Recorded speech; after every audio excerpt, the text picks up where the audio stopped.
The townsfolk used to say the woods out past old Grady's pond comes to life at night.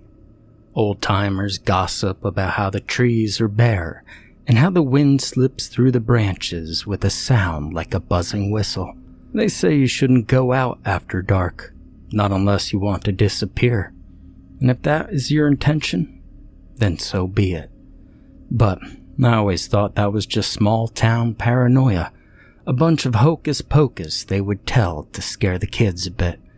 You know, to keep them from getting into trouble after dark. And after my time in Afghanistan, nothing much mattered to me. Nothing scared me. I'd been a Marine recon, crawling through poppy fields where there could be an IED or a sniper waiting in ambush. Tripwires, landmines, hell, you name it, I've probably seen it. I learned to trust my instincts, to sleep with one eye open, and to keep my M4 within arm's reach. But when I came home, I traded my rifle for a toolbox and became the town's go-to handyman, fixing fences and gutters, patching up the old folks' roofs before winter made them caves of ice. And if you needed a tire changed or a possum chased out of your crawl space, you called Jim. That's me. I'm Jim. You know, I like being Mr. Good Guy. It made the nights quieter and peaceful within my soul, and it made my dreams bearable. I mean, nobody in our little wooded community called me a hero. They didn't have to. I was just Jim, the guy who brought tuna casseroles to funerals and split firewood for the widows. I had seen enough death to want to keep it at bay, to live somewhere life felt small and manageable. But that was before the disappearances around our small community started. You see, it began with Mrs. Larkin's spaniel, Daisy. She let it out without a leash, and then it went missing. Then little Bobby Joe from 2 houses down the street, and then another, little Stephanie Wagner, all went missing within days of each other. The sheriff and the state troopers went out searching for them, but they never did find them. The manhunt was massive, but to me, well, they didn't search the right areas. They didn't think much of the dog with their focus being on the 2 missing children. Makes sense. But they started to think it was a kidnapping, so they expanded their search to the bigger cities. But then the sheriff's night deputy went missing. Scar did too. People started locking their doors and peering out from behind the curtains. But I knew something was wrong when I found the red web stretched between 2 birches at the far end of my property, glistening in the moonlight of an unseasonably warm September. But it wasn't the kind of a web a spider would spin. It was thick, sticky cords glimmering with a sick arterial sheen. The wind made it hum faintly when I approached it, like a nest of wasps. I bent down closer and caught the sulphurous stink. A clump of hair that was brown and human hung tangled in the sickly silk. My stomach twisted a bit. I'd seen worse things, but not in southern Vermont. But the next night, I saw it. You see, I'd been making my rounds, checking on the old folks' homes, making sure their locks were good. It was late and the woods were restless, the wind shuddering through the pines, and that's when I heard a human scream far off into the forest. I ran, my boots chewed up the mud as I crashed through the brush with my flashlight bobbing up and down. And there, in the clearing behind the old Miller place, I saw a nightmare made of flesh. It moved like an insect, its every limb a study in grotesque horror. Its body was terrible. It had a thin midsection pinched like a wasp's bulbous abdomen, trailing behind and grinding on the ground, leaving little streaks of blood and gore along a slick trail of yellow-black slime. Long, segmented legs splayed out into the dirt, jointed and twitching. Torn wings jutted from its back, frayed and useless, and glimmering in the half-light. And its face was almost human, but the eyes bulged out and were huge and glossy, rimmed in red like it used a crayon to line it. It had 2 arms that were paled and veined, ending in tiny little hands that were somewhat human. And in one of those hands, it clutched a woman. Kristen Oksenic from the bakery. Her mouth was slack and contorted in terror, a pallor on her face. It spun her in its grasp, trailing that red web from its abdomen, cocooning her as she writhed within. The silk sizzled as it touched her skin, and she managed to scream again, but it was low and unsteady this time. The creature's sickly black mandibles jutted from its mouth, clicking in anticipation. I froze. Just for a second. I was back in Kandahar, pinned by sniper fire, watching my buddy bleed out from a shrapnel wound. I shook myself free of the repressed memory, and I leveled my flashlight at the thing. Its big bulbous eyes reflected back briefly, then it scuttled into the trees, dragging Kristen behind it and still wrapping her tightly in the red silk. I stood there somewhat shocked at what I had just witnessed, while Kristen's final scream filled the night. My hands trembled. The Marine in me screaming to follow, to fight, but my feet stayed rooted. I'd seen monsters before, but only ones that wore a human face. And that was when I knew the police had missed something, something that would tie all the disappearances together. Christ, how'd they miss this? Who knows, but they probably were not thinking it was some sort of human insect subspecies in rural Vermont stealing kids and dogs. Hell, no one would ever think of such a thing. I mean, child predators? Sure. Half human, half wasp? No way. I must have been insane to think what I was seeing was real. But it was. I've heard humans scream in anguish and pain before in war, and that scream, coming from Kristen, that was real. Real horror. I went home to think about what to do next. Sleep was a lost cause after that. Every time I closed my eyes, I saw Kristen's face twisted in terror, her body engulfed by that red corrosive silk. I saw those bulbous eyes staring at me, as if it were coming for me next. I sat up late at the kitchen table with a cup of black coffee, staring out at the window at the tree line, but by sunrise, I'd made up my mind. I wasn't letting another neighbor vanish. I was done being the town handyman. I was going to be the hunter, the sly fox, the killer that I had always had been. I was going to return to my roots. I dug out my old rucksack from the attic, the one still caked with Afghan dust. The smell of sweat and gun oil hit me like a punch to the jaw. Shit ton of memories tumbled out. Patrols under an oppressive regime. The pops of small arms fire. Friends who never made it home. I loaded up what I had, which wasn't much. A battered Remington shotgun, an old hunting knife, a headlamp, and 2 flasks of lighter fluid. And then I stuffed my first aid kit in the side pocket, out of habit. I didn't tell anybody but the sheriff, and he chalked it up to my PTSD. He thanked me for my time and dismissed me. The neighbors would just think the war finally cracked my head too, so I left a note for Mrs. Odell, the widow next door, promising to fix her porch when I got back. Sunlight filtered through the branches of those woods, dappled the ground in patterns like a stained glass window in church. But the silence was deep. The birds should have been singing, and the squirrels should have been cussing at each other and chucking nuts around. I quickly found more of the red web strung low between some trunks, and it was smeared with small streaks of blood and a couple of small clumps of hair. The acid that accompanied the gore stung at my eyes, but I kept moving, my boots crunching over the dead leaves, with my shotgun pointed up, loaded, and ready for anything. And some time passed. I circled the old Miller place. It was an abandoned house sagging in on itself.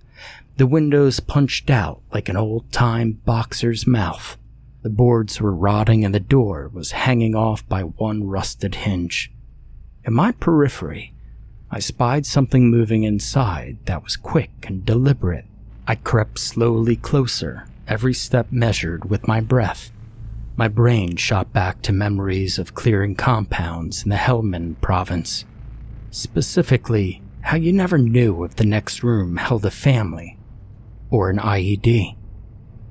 Inside, the air was thick and wet, tinged with rot, mold and mildew and God knows what else. The palpable tang of the same acrid smell punched me in the face the deeper I went. The floorboards groaned and cracked under my weight. I swept the beam of my headlamp across the walls, and there, glistening and pulsating, were dozens of red cocoons. They hung from the rafters like a peking duck that you'd find in Chinatown. Could be a day old or a year. Nobody knew, but they were tasty. But not these red cocoons, though. They were grotesque, to say the least. Each one was wrapped in a giant ball of red silk, twitching as something inside struggled to get free. I could hear something inside of one softly moaning. I swallowed hard. The webs were thick and even thicker where they clung to the wood. I could see the acid eating away the grain and dripping onto the floor. The smell was overpowering, and I heard whimpers from one of the cocoons that was closer to me now. A hand gently pushed out, its fingers scraping at the sticky fibers. I moved in closer, slowly raising my knife, desperate to cut them free. But then I heard it, an awful clicking and dragging sound. I spun around with the shotgun at the ready. It was there, crouched in the far corner, watching me. The human wasp, or whatever the hell it was. Its abdomen dragged on the floor, shiny red and black and swollen with some awful cargo. Its wings hung in ripped tatters, completely useless, but twitching with every breath the creature took. And the legs were just like a wasp's. Tiny hairs, long and thin, almost stick-like in appearance.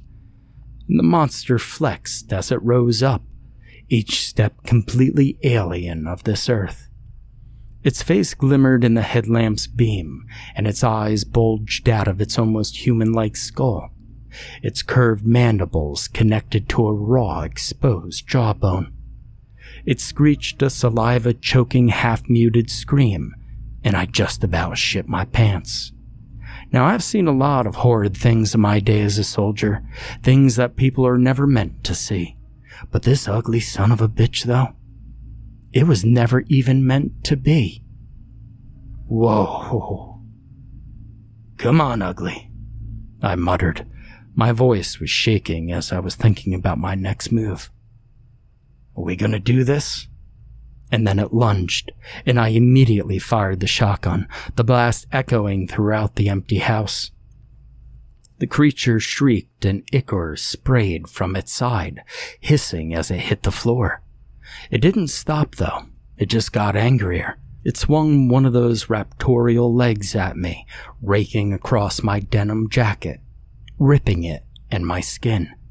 I staggered back, grabbed my knife, and slashed at it, catching it under the jaw. Black fluid spilled onto the ground. I backpedaled for a minute, and it reared up with its arms outstretched, its wings trying to buzz. It wasn't dying. It was trying to intimidate me. But I don't get intimidated easy. But then a shriek tore through the rafters behind me, and I turned to see a cocoon splitting open, with a girl's face peering out. Her eyes were wild and pale and pink. They were almost bulging out of her head. The creature, while also looking at the cocoon, was distracted for just a bit longer than I was, and I took my chance. I rammed the shotgun under its abdomen, and I pulled the trigger. Its body exploded in a spray of acid and gore. Segments split apart, legs thrashing. I dropped the shotgun, my hands were burning, and I grabbed a branch from the debris-strewn floor. I swung with everything I had, beating the thing until it stopped moving, until the only sound was my ragged breathing and the drip of acid on wood. I staggered to the nearest cocoon, took my knife and I sawed at the silk, and inside was Kristen Oxenic, or what was left of her. Her face was half dissolved, her skin was sloughing off in sheets, her eyes rolling in terror. She tried to scream, but the lower part of her jaw was gone. I backed away. The other cocoons writhed as every backstep I took. The voices were muffled and broken, though. They were already dead. They just didn't know it yet. I stumbled outside, dragging the body of the creature with me. I doused it in lighter fluid, tossed a match, and watched the flames crawl over the shiny exoskeleton. The old house caught fire too, the fire racing up the walls and turning the whole place into a pyre. I stood there, watching it burn, the screams of the dying echoing in my ears. The woods glowed red and casting shadows, flickering like an old movie.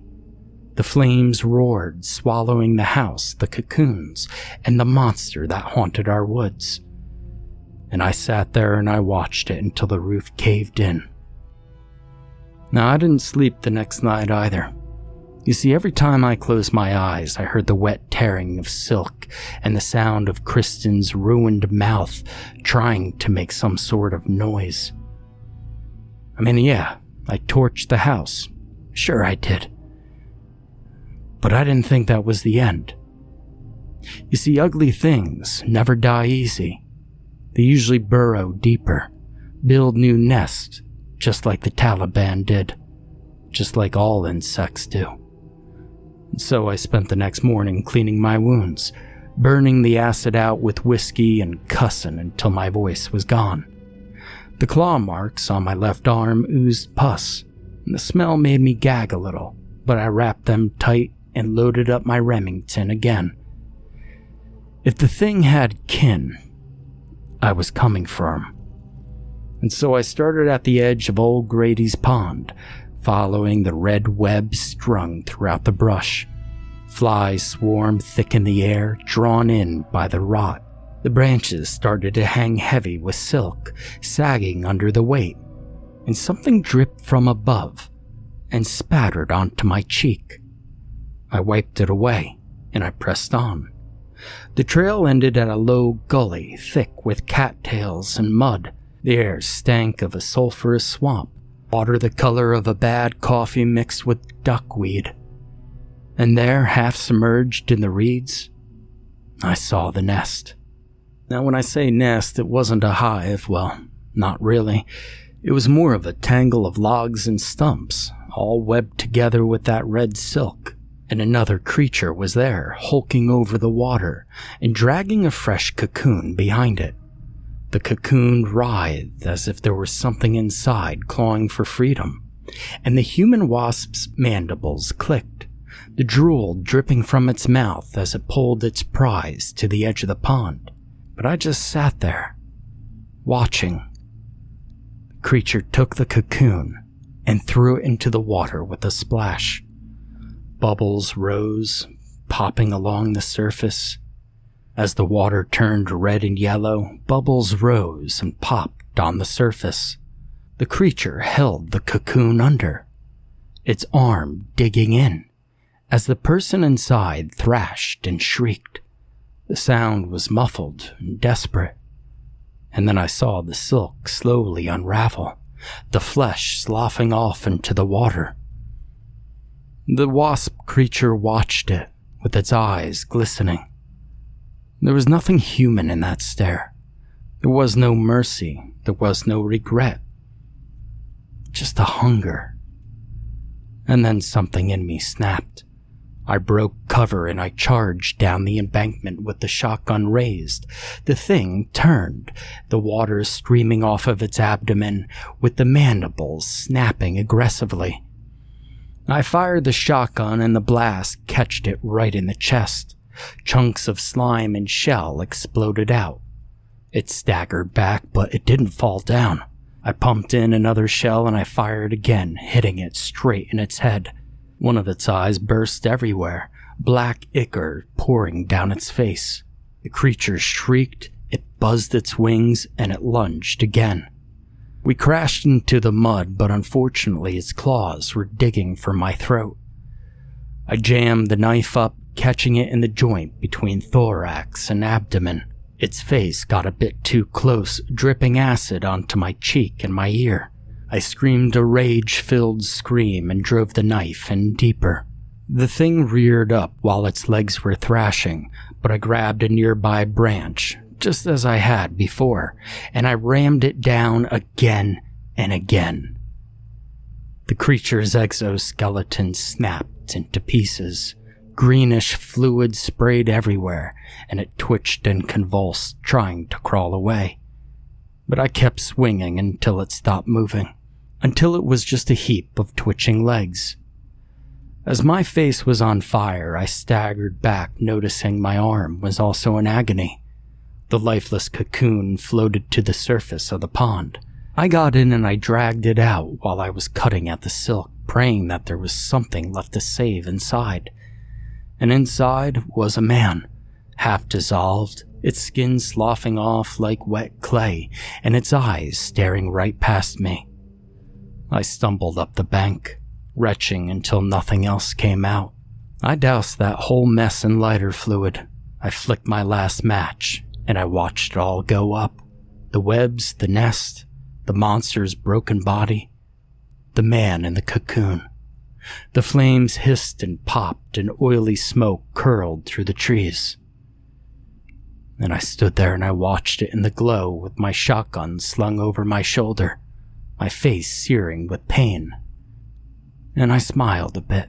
I spent the next week in a fever haze, drifting in and out on Mrs. Odell's old couch. She found me stumbling up her walk at dawn. My face was blistered and my arm was leaking pus, smelling like a distillery fire. She patched me up with trembling hands and never asked about the blood in my hair or the burns on my jaw. Small people have a way of knowing when not to ask. They just take care of each other, and that's the way I like it. The sheriff came around a few days later. His eyes were ringed in a way that seasonal allergies hit you. He had his hat held in his hand.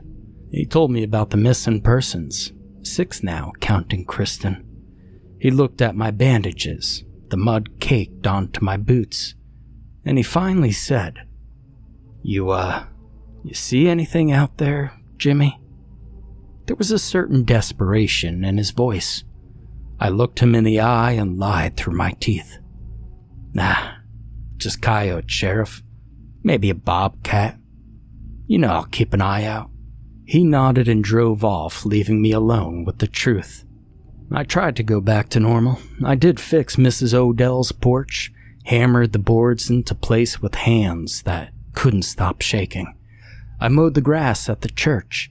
I nodded at all the neighbors who watched me with wary eyes. No one mentioned the missing after that. Small towns have long memories, but even longer silences sometimes. And one evening, as the sun bled out behind the trees, I sat on my porch with a nice cold Corona, watching the woods. A little fox trotted by, pausing to sniff at the air. Then it melted into the shadows. The silence pressed in, and I laughed. "To hell with you," I said, raising my bottle to the tree line. "You want another round? You know where to find me." The wind rattled the branches, and a scrap of red silk fluttered from a thorn bush, catching the last light like a warning. Now I remember the way the human wasp's eyes had looked at me in the end. They both were fearless and empty and ancient. It didn't beg me. It didn't try to run. It had just fought until there was nothing left to fight with. And something about that gnawed at me. Some deep, nodding thing that I couldn't shake loose. I finished my Corona, tossed the bottle into the recycling bin with a clatter, and I limped my ass inside. The screen door slammed behind me, cutting off the night. Tomorrow, I think I'd like to fix someone's leaky sink. I'd like to patch a roof or chase an opossum out of someone's garbage. I'd like to do what I always did. Keep the darkness at bay.